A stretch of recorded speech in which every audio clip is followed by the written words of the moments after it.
Baiklah, Assalamualaikum warahmatullahi wabarakatuh.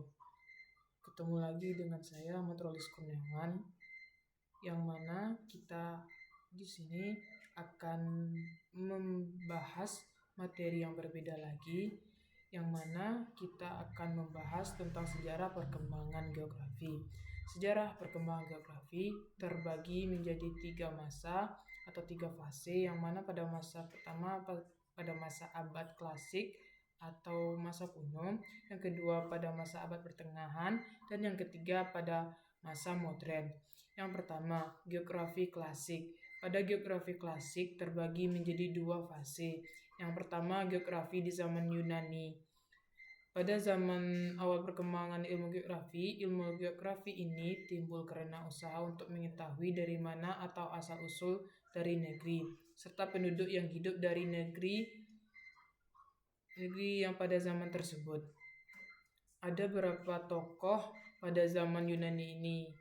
Yang pertama ada Bapak Eratosthenes, yang mana lahir pada 176 sampai 194 sebelum Masehi.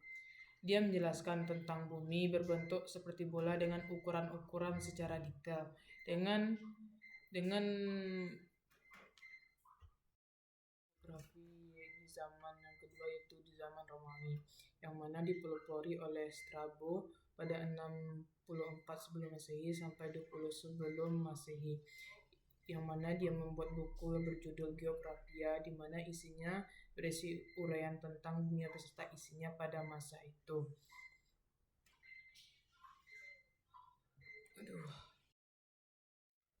Selanjutnya ada geografi pada abad pertengahan. Pada masa ini geografi bercirikan hasil laporan perjalanan baik darat maupun laut, di mana perdagangan menjadi sektor penting dalam sejarah perkembangan geografi pada masa ini, yang mana perdagangan dilakukan antar negara dan antar benua. Perjalanan yang dilakukan baik itu darat maupun di laut. Geografi pada masa ini didukung oleh para jelajah yang melakukan penjelajahan dengan motif 3G, yaitu gold berarti emas, glory kejayaan, dan gospel tentang penyebaran agama,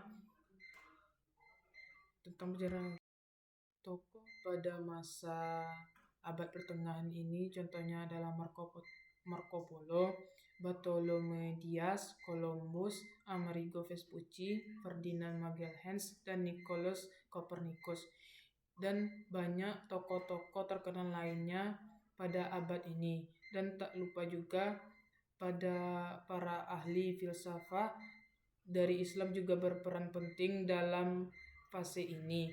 Contohnya Al-Idrisi, Al-Khawarizmi, Ibnu Battuta, dan Ibnu Khaldun.